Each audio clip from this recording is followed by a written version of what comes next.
If you're tuning into this episode, you might too be curious about what's the deal with agriculture and our food system as it relates to climate change? I think this book has a lot of interesting insight into that. Welcome to Proofread, a podcast to help you read more of what you love and less of what you don't. Hello and welcome to Proofread. I'm Kacy. I like to read. I'm here to tell you what to read and what to skip. And I'm here with Tyler, my reading bud. I'm Tyler. I get drug along on Kacy's reading adventures. No, I'm just kidding. I like to read as well, and we are here to help you think about what to read. And find the right read for you. That's right. Because life's too short. For the wrong read. Truly. All right, so here we are. We're talking about a nonfiction book today called We Are Eating the Earth. Did you hear that? That's the sound of people tuning out of the podcast. Nonfiction. Nonfiction. We Are Eating the Earth. The Race to Fix Our Food System and Save Our Climate by Michael Grunwald. So Michael Grunwald is a journalist. He's written some other books about climate. He focuses on climate and energy and things like that. So those are his main areas of focus. All right. This is about the future and some of the problems we have happening. The present. With the climate. The past. And now and everything. I haven't read anything by this guy before. The way he talks about this problem is to highlight the life of a person named Tim Searchinger. There you go. Who was a lawyer, but got into all these issues and became a science expert and started writing all these things about the Earth and climate change and all that. And now stuff. he's like a researcher at Princeton. Researcher, yes. So it's largely about him and about this issue about climate change. Something tells me that if that guy had enough time to write the book, he would have just probably would have written it. And it's centering on food because we all know that fossil fuel is one of the main issues with our climate getting warmer. Yeah. That's about 2/3 of the problem, as Michael Grunwald tells us. And there's a lot of innovation there. Electric cars, solar, all of that, which we kind of know about. And then he's saying in this book, the 1/3 left of the climate problem is about food and about land use. Agriculture. How do we grow enough food with the land that's left without getting rid of forests that store carbon? Are you riveted, listener? Are you riveted? Let's just say, Kacy, part of the reason to do this book is a sense of, for me, I would say, one of my interests. Kacy and I talk about the books. What should we read? And this both kind of came up as, got a lot of attention, and it came out in summer of 2025. Got a lot of attention. It was on the bestseller lists. And this is an area for me that it's like, I want to be informed. I want to be an informed consumer. I want to be an informed actor in the world. And there's just sometimes so much happening and so much cross-communication and cross-talk.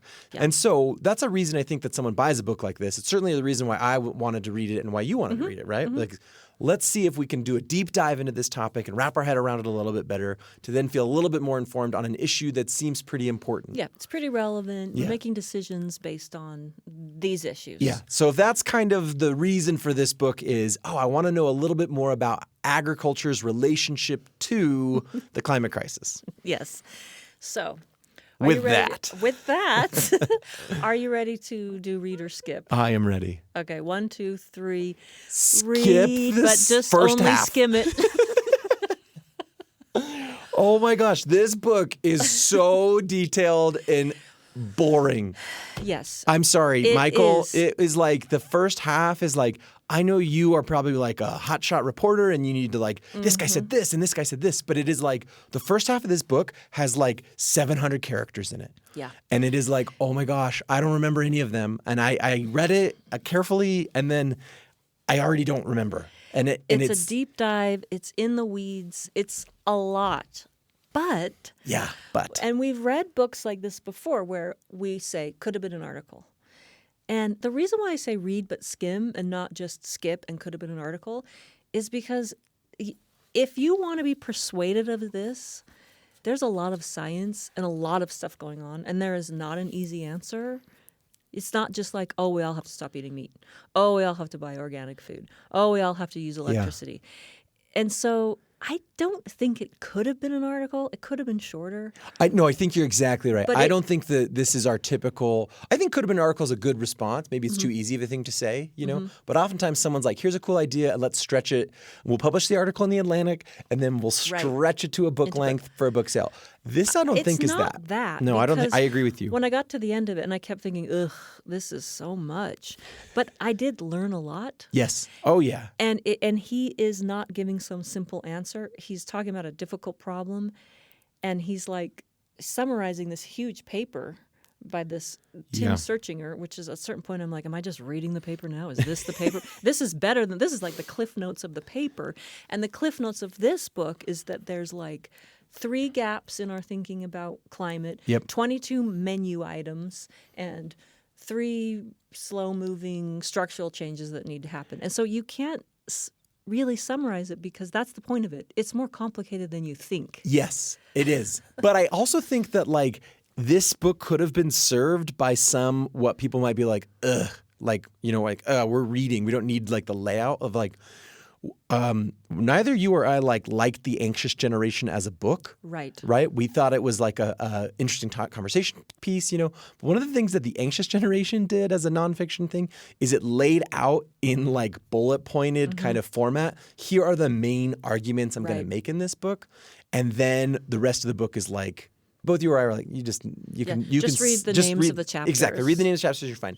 This book is not the same thing, but it could have been benefited from that kind of framing. That's why I said like skip the first half because the second half was much more interesting. Yeah. Am I crazy, Kacy? Is that? You're not crazy because I see why he did it, but you don't want to read it. It's because he's debunking ethanol, which was like that gas made out of corn. And he's sort of showing, and everyone thought it was going to save us, and all of this, and all the policies, and everyone voted for this, and all the congressmen in it. And I'm boring people now. But he's saying, now we're doing that with these other things. And it's all so much more complicated, and there's not just one thing to rescue us. But it could have been shorter, for sure. Oh, yeah. But I almost would have preferred this book would have been called, like, You wish you knew it was kind of just going to be a memoir of him. That's what I was going to say. Which I think he thought, oh, well, if people want to read this big, long white paper document that he made, they can, but I'll frame it as the story of Tim Searchinger. But no one asked for the story of Tim Searchinger. No, I wanted it's this. It's called We Are Eating the Exactly. Exactly. So, but if you want to be persuaded of these things, there is a lot of research and there is a lot of data. And he does tell you all the data. And he does. And it's very thorough reporting. If you're tuning into this episode, you might, too, be curious about, like, oh, yeah, what's the deal with agriculture and our food system as it relates to climate change? I think this book has a lot of interesting insight into that, especially chapter 7 on, right? Like 7 through 11 to me. The first part of that, I would go to, okay, this is serious. This is a reader's guide to this book because I'm saying skip. In the middle of this, there are some like waxy paper that has like graphs and things. The pictures, where the photos pictures are. in the the photos, and there's some graphs and maps. They're photos of articles. Exactly, and there's also summary though. Go to the library, get this book, and just read the glossy middle section, right? So this, and that'll like bring you up to speed. Just that section alone can bring you up to speed on like Tim Searchinger and his whole deal. Okay, then go into like the second half. Or even just the last thing, can we really do this? Which is where he talks about what we really do. Now, if you're not persuaded and don't think it's a problem, you won't pick this book up and you won't find it a compelling read. Right. So some of the things that are surprising is that organic food isn't necessarily the answer. It's not that great for the environment because you use more land to make less food. And he's talking about saying, and I didn't even know we should care about this, high yield. Yes. And like sometimes factory farming is better if it's ethical because you want to get as much food out of as little land as possible. And I had never even thought about that. Well, Kacy, it feels to me like you're pointing to, I think, one of the lovely things about this book is I think we both, having read this, could kind of guess which way this guy's voting. That seems pretty clear, right?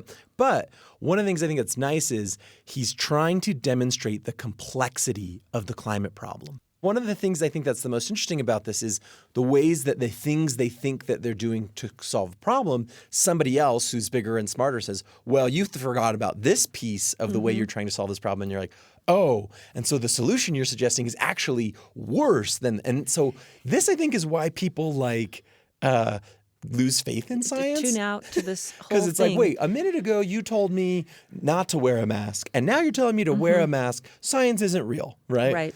And I think actually what I think COVID demonstrated this in real time is that science is not all-knowing. Like the goal of like the scientific method is trying to figure out things, and in the process you have hypotheses that are some kind of right and kind of wrong. And kind of flawed. So he kind of goes down the line and he cuts through it. Like there's big ag and there's organic farming, and these two are separate and they're against each other, you know. Yeah, like they're at odds. Yeah, they're at odds. And he's like, that's not true at all. When you talk to any of these farmers and actual practitioners, is that everybody's more mixed on this issue, right? Like I thought it was really nice to hear him say that a lot of farmers are happy to admit that climate is causing problems for their situation while they're still at the same time not ready to vote for these certain issues, right? So it's a much more complex issue, and I think that that's kind of the nice thing about reading a book like this is it gives you a moment to just listen to somebody who's dedicated their career to understanding and gathering information, and then say, okay, let's not politicize this for a moment. Right. Let's just talk about. It does feel objective in the way that they. Because it doesn't break on political lines. That's the thing that you see. Exactly. We've oversimplified it. And so, like the thing, there's a picture of Chick-fil-A, eat more chicken. And he's actually saying that worked. That initiative worked. Yeah. So there's things that surprise you. Like when we tried to get people to eat less, beef and more chicken, that's great. That actually worked because beef create more methane than chicken, And so he says what things that did work and things that didn't work. And it's, some factory farming is good, some organic farming is bad. It's very interesting, and I found it quite surprising. But it is a slog unless you are reading it to learn. I used to teach at a ag school, and one of the things that a lot of the students that were in agriculture when they were in my writing classes would write about is how do we feed the world by 2050? And this is something I think that is on the minds, and rightly so, of conventional farming techniques, right? And big agricultural kind of things is people want to talk about all these things, but what we're worried about is 25 years from now, the population is going to be so big that we need to produce all of these calories to feed them. How are we going to do it? We need to increase yields, right? Or we need to just grow more food. One of the ways to do this is to take over more land, right? Spread out more So we can grow more food. Or we increase yields on the existing land. With genetically enhanced, Exactly. all that kind of stuff. And Tim Searchinger wants to say the earth cannot sustain us taking over more land. And what does he say there a bunch of times? But like a fifth of the earth is already agriculture. Yeah. Is that right? I don't remember It's what the something number. like but yeah, that. but he's talking about the numbers are there's just too much of our land is already being used for agriculture. And you say, well, why is that a problem? And he says, because every time that you're taking over land, you're cutting down trees, you're destroying wetlands, you're getting rid of existing land that's playing an important role in the carbon cycle of the planet. Yeah, storing carbon. And if you start growing corn for fuel, and this is what the beginning of the book talks about. Yeah. No one accounted for, you just lost all of the corn to eat. So it's basically the big point of the beginning is land is finite, right? We only have so much land, and land also plays an important role in controlling the climate. Right. So if we're suddenly switching the use of that land on a massive scale, that's going to create a problem. If you I mean, as I'm saying this, I'm like, I learned a lot. I learned a lot. So if you don't want to read it to learn, then just eat more chicken, have takeaways here. a few takeaways. Yeah. Go try the meat. Try the cultivated Whopper, meat. the Impossible Whopper. It's not as compelling to read as Everything is Tuberculosis. Also taught you, also persuaded you, also had data and research, but was just so much more compelling to read. This is not that good. Content warning. It has some swear words. It has some swear words. Yeah. There's some. Just as people are talking. Yeah, and he's a journalist quoting people. There's some swear words. They feel strongly about probably things. Maybe a PG-13. Shelf? Shelf, I think I say the same thing I said, which is information source, not a read. Right. It'd probably be a good audiobook. I read about half of this and then I listened to the other half. It was a great thing to An audio listen on 2-point speed. Kind of walking around. I did. Yeah, I Yeah. did speed it up, which I usually don't. But for this one, I was like, okay, got the point about ethanol. Yeah. I agree with you there. That's good. Yeah. And I do have another book to recommend. If you don't want to read this, and I can see why you wouldn't, there's another book called Ministry for the Future by Kim Stanley Robinson. This is a fiction, but it is about all of these issues. I read this a few years ago, and I was just so surprised. I was like, wow, I didn't even know this climate and carbon storage was as complicated as it is. Yeah. And this was a little bit easier to read because it's fiction. Yeah. But it teaches you kind of in a more sneaky way. But even just things like the time value of money, because as you know, we love to talk about finance. We do. This is a finance pod. All right, Michael Grunwald. You've been Proofread. You've been Proofread. It's not a pick up and start, beginning to end kind of a book. Right. And I think that's why, for me, it fails, is because he wants it to be. I mean, every writer does, right? Of course you do. Proofread is a production of BYU Radio and is produced by Jeff Simpson with help from Erica Price, Becca Hurley, and Lisa Valentine Clark. Find us on YouTube at Proofread Podcast for video clips and more. And please follow us on Instagram and Facebook. Thanks for spending your time with us today, and happy reading.